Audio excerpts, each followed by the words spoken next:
नमस्कार दोस्तों, आज है 17 दिसंबर 2024, दिन है मंगलवार। तो चलिए जानते हैं उत्तर प्रदेश की आज की ताज़ा 25 बड़ी खबरें और साथ ही कमेंट में हमें ये जरूर बताएं कि आप यूपी की कौन सी डिस्ट्रिक्ट से हमें देख रहे हैं और वीडियो को लाइक और चैनल को सब्सक्राइब जरूर करें उत्तर प्रदेश की ताज़ा खबर जानने के लिए। आजम खां की जमानत याचिका पर सुप्रीम कोर्ट ने योगी सरकार से मांगा जवाब, मशीन चोरी का है मामला। समाजवादी पार्टी के नेता आजम खां और उनके बेटे अब्दुल्ला आजम खां की जमानत याचिका पर सुप्रीम कोर्ट ने उत्तर प्रदेश सरकार से जवाब मांगा है। बता दें कि मशीन चोरी के मामले में जमानत के लिए हाई कोर्ट में अर्जी दी गई थी, जिसे हाई कोर्ट ने रिजेक्ट कर दिया था। इसके बाद आजम खां और अब्दुल्ला आजम सुप्रीम कोर्ट पहुंचे। यूपी सदन के बाहर धरने पर बैठी पल्लवी पटेल, लगाए गंभीर आरोप, कहा 25-25 लाख लेकर दिया गया प्रमोशन। सपा की बागी विधायक पल्लवी पटेल पॉलिटेक्निक संस्थानों में विभागाध्यक्ष के पदों पर पदोन्नति में अनियमितता का आरोप लगाकर सदन के बाहर धरने पर बैठ गयीं। यूपी विधानसभा सदन के पटल पर रखे गए 8 विधेयक और 10 अध्यादेश, इस सत्र में जनता को मिल सकते हैं ये तोहफे। यूपी विधानसभा का सत्र सोमवार से शुरू हो गया। पहले दिन सीएम योगी का भाषण चर्चाओं में रहा। इसके साथ ही सदन में 8 विधेयक भी रखे गए। लखनऊ विश्वविद्यालय के छात्रों ने शुरू किया अनिश्चितकालीन धरना प्रदर्शन, कई मांगे रखी। लखनऊ विश्वविद्यालय में समाजवादी छात्र सभा से जुड़े छात्र नेताओं ने विश्वविद्यालय में अनिश्चितकालीन धरना प्रदर्शन शुरू कर दिया है। उन्होंने विश्वविद्यालय प्रशासन के सामने कई मांगे रखी। राम मंदिर पुजारियों के लिए सख्त किए गए नियम, मोबाइल पूरी तरह से हुआ बैन, पालियों में बनाया गया ड्यूटी चार्ट। अयोध्या राम मंदिर में गर्भगृह में रहने वाले पुजारियों के लिए सख्त नियम बनाए गए हैं। सोमवार से नए पुजारियों की ड्यूटी लगा दी गई है। विजय हजारे ट्रॉफी के लिए स्टैंड बाय में स्थान देने पर अंकित राजपूत ने लिया संन्यास।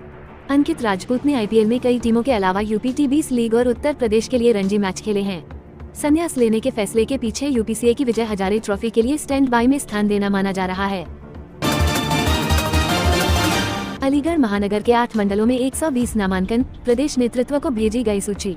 रघुवीरपुरी मंडल में 22, महावीरगंज मंडल में 11, जयगंज मंडल में 8, गांधीनगर मंडल में 14, मद्राक मंडल में 26, विष्णुपुरी मंडल में 21, कोसी मंडल में 16 और सिविल लाइन मंडल में 1 नामांकन पत्र भरा गया। केजीएमयू में लगेगी नई लीनियर एक्सीलरेटर मशीन, कैंसर के मरीजों को मिलेगी राहत। केजीएमयू के रेडियोथेरेपी विभाग में जल्द ही लीनियर एक्सीलरेटर मशीन लगेगी। इससे सिकाई की वेंटिंग वाले मरीजों को राहत मिलेगी। विवि की कुलपति प्रो सोनिया नित्यानंद ने विभाग के स्थापना दिवस के मौके पर यह जानकारी दी। विभागाध्यक्ष प्रो राजीव गुप्ता ने बताया कि इस मशीन से कैंसर से पीड़ित मरीजों की सिकाई हो सकेगी। सीएम योगी बोले, अयोध्या में जो बाबर ने किया वही संभल में हुआ, बांग्लादेश में भी वही हो रहा। अयोध्या में सीएम योगी आदित्यनाथ ने रामायण मेले का उद्घाटन किया। इस अवसर पर कहा कि गुंडों के संरक्षण बिना समाजवादी पार्टी वैसे ही तड़पती है जैसे पानी के बिना मछली। सपा सांसद और विधायक के बीच वर्चस्व का परिणाम थी संभल हिंसा, केशव प्रसाद का करारा जवाब। उत्तर प्रदेश विधानसभा सत्र 2024 के पहले दिन संभल हिंसा का मुद्दा गरमाया। सपा ने राज्य सरकार पर हिंसा कराने का आरोप लगाया, जबकि उप मुख्यमंत्री केशव प्रसाद मौर्य ने पलटवार करते हुए कहा कि यह सपा सांसद और विधायक के बीच वर्चस्व की जंग का नतीजा है। उन्होंने कहा कि पुलिस ने लोगों को बचाया नहीं तो और जाने जाती। श्री कृष्ण जन्मभूमि शादी ईदगाह मामले में एचसी में सुनवाई टली, अब 6 जनवरी को होगी हियरिंग। मथुरा स्थित श्री कृष्ण जन्मभूमि शाही ईदगाह मस्जिद विवाद मामले में हाई कोर्ट में एक बार फिर सुनवाई टल गई है। अब हाई कोर्ट में अगली सुनवाई 6 जनवरी 2025 को होगी। सोमवार को मस्जिद पक्ष उपस्थित नहीं हुआ। इस पर न्यायमूर्ति राम मनोहर नारायण मिश्र की एकल पीठ ने नई तिथि निर्धारित कर दी। इसके पहले भी सुनवाई टली थी। जौनपुर की अटाला मस्जिद पर सुनवाई टली, अमीन को सुरक्षा देने पर हियरिंग अब 2 मार्च को होगी। जौनपुर की अटाला मस्जिद के सवे के लिए अमीन को सुरक्षा देने के आदेश पर होने वाली सुनवाई टल गई है। अब इसके लिए 2 मार्च की तारीख तय की गई है। इससे पहले अदालत ने फैसले के लिए 16 दिसंबर की तिथि तय की थी। विवादित स्थल का निरीक्षण करने को अमीन राम स्वारथ मिश्र मौके पर गए थे, लेकिन प्रतिवादी पक्ष ने सभी दरवाजे बंद कर दिए थे। भूमाफिया चला रहे यूपी सरकार, बाकी सबको चेहरे हैं। बरेली में लेखपाल हत्याकांड पर अखिलेश ने सरकार को घेरा। बरेली में लेखपाल मनीष की हत्या के मामले में समाजवादी पार्टी के मुखिया अखिलेश यादव ने सोशल मीडिया पर पोस्ट कर सरकार पर निशाना साधा है। उन्होंने कहा कि भूमाफिया और सरकारी तंत्र की सांठगांठ का अंदाजा इसी से लगाया जा सकता है कि लेखपाल का सिर नाले में मिला है। अखिलेश ने कहा कि भूमाफिया ही उत्तर प्रदेश की सरकार चला रहे हैं, बाकी सब तो चेहरे हैं। आजम खां की जमानत याचिका पर सुप्रीम कोर्ट ने योगी सरकार से मांगा जवाब, मशीन चोरी का है मामला। समाजवादी पार्टी के नेता आजम खां और उनके बेटे अब्दुल्ला आजम खां की जमानत याचिका पर सुप्रीम कोर्ट ने उत्तर प्रदेश सरकार से जवाब मांगा है। बता दें कि मशीन चोरी के मामले में जमानत के लिए हाई कोर्ट में अर्जी दी गई थी, जिसे हाई कोर्ट ने रिजेक्ट कर दिया था। इसके बाद आजम खान और अब्दुल्ला आजम सुप्रीम कोर्ट पहुंचे। मायावती ने भाजपा को दिया समर्थन, कहा इससे नहीं रुकेंगे जनहित के कार्य, कांग्रेस को याद कराए पुराने दिन। बहुजन समाज पार्टी की अध्यक्ष मायावती ने कहा है कि उनकी पार्टी संसद में पेश किए जाने वाले एक देश एक चुनाव विधेयक का समर्थन करेगी। उन्होंने कहा कि एक चुनाव होने से विकास कार्य नहीं रुकेंगे और जनहित के कार्यों को भी चुनाव के चक्कर में नहीं रोकना पड़ेगा। साथ ही राजनीतिक दलों पर चुनाव के खर्च का बोझ कम। किसानों की बात तुरंत माने सरकार, दिल्ली जाने से रोकना अलोकतांत्रिक कदम, हुड्डा बोले जाऊंगा खनौरी बॉर्डर। किसानों के दिल्ली जाने पर रोक लगाना पूरी तरह से अलोकतांत्रिक कदम है। भाजपा को किसानों के प्रति अपना संवेदनहीन व अलोकतांत्रिक रवैया बदलना चाहिए। उनके साथ बातचीत के जरिए सरकार को जल्द कोई समाधान निकालना चाहिए, क्योंकि 20 दिन से आमरण अनशन पर बैठे किसान नेता जगजीत सिंह ग्रेवाल की सेहत बहुत ही चिंताजनक हो चुकी है। सरकार जल्द समाधान करे। गोरखपुर के गांवों से सीधे प्रयागराज तक चलेंगी महाकुंभ मेला स्पेशल बस, संगमंगरी पहुंचना होगा आसान। महाकुंभ में संगम में डुबकी लगाने की इच्छा रखने वाले गोरखपुर परिक्षेत्र के श्रद्धालुओं के लिए राहत भरी खबर है। रोडवेज की स्पेशल बसें स्टेशनों से ही नहीं बल्कि गोरखपुर परिक्षेत्र के गांवों से भी सीधे प्रयागराज पहुंचेगी। गांव का कोई भी व्यक्ति रोडवेज की बस बुक कर सकता है। रोडवेज गांव तक बस भेजकर श्रद्धालुओं को प्रयागराज तक पहुंचाएगा, साथ ही 2 सीटों पर फ्री यात्रा भी कराएगा। 36 रेलवे स्टेशनों और 1.54 एकड़ खाली भूमि पर लगेंगे सोलर पैनल। पूर्वोत्तर रेलवे करेगा 93 करोड़ 75 लाख का निवेश। पूर्वोत्तर रेलवे ने अपने स्टेशनों और रेल लाइनों के किनारे खाली पड़ी भूमि पर सोलर पैनल लगाने का फैसला किया है।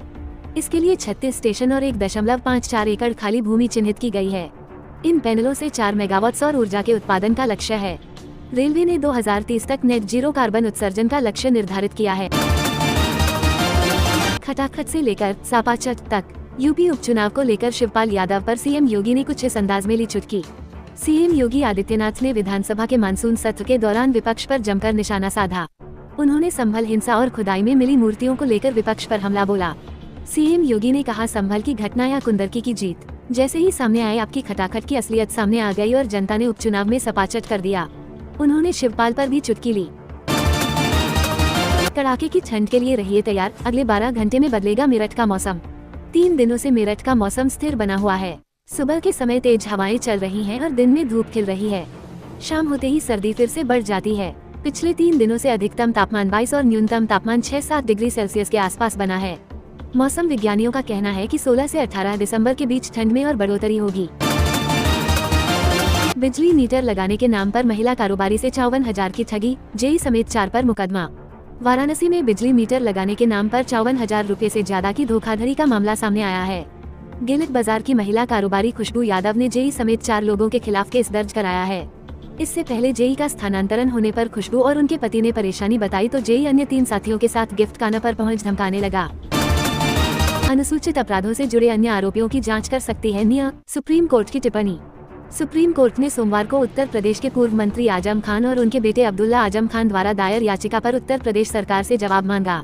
याचिका में इलाहाबाद हाईकोर्ट के उस आदेश को चुनौती दी गई है जिसमें मशीन चोरी के एक मामले में उन्हें जमानत देने से इनकार कर दिया गया था। गलती थी 1975 का आपातकाल, आज देश में अघोषित आपातकाल जिसकी कोई समय सीमा नहीं, सिंघवी का आरोप। संसद में संविधान पर चर्चा के दौरान कांग्रेस सदस्य अभिषेक मनु सिंघवी ने केंद्र की नरेंद्र मोदी सरकार पर निशाना साधा। उन्होंने कहा कि 1975 का आपातकाल एक गलती थी, लेकिन आज देश में अघोषित आपातकाल है जिसकी कोई समय सीमा नहीं है। अगले 30 साल में अक्षय ऊर्जा के क्षेत्र में सबसे बड़ा बाजार होगा भारत, आज के राजदूत गारसेटी ने की तारीफ। अमेरिकी राजदूत एरिक गारसेटी ने अक्षय ऊर्जा के लिए भारत के लक्ष्यों की विशेष तौर पर सराहना की। उन्होंने कहा कि आने वाले 30 साल में भारत अक्षय ऊर्जा के क्षेत्र में वैश्विक स्तर पर सबसे बड़ा बाजार होगा। श्रीलंकाई राष्ट्रपति ने पीएम मोदी को दिया श्रीलंका आने का न्योता, प्रधानमंत्री ने स्वीकार किया निमंत्रण।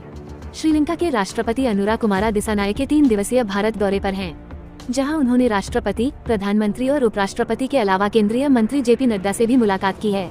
वहीं उन्होंने प्रधानमंत्री मोदी को श्रीलंका की यात्रा करने का निमंत्रण दिया है, जिसे पीएम मोदी की ओर से स्वीकार किया गया है। तो दोस्तों, ऐसे ही खबरें जानने के लिए हमारे चैनल को सब्सक्राइब जरूर करें, साथ ही वीडियो को लाइक करना ना भूलें।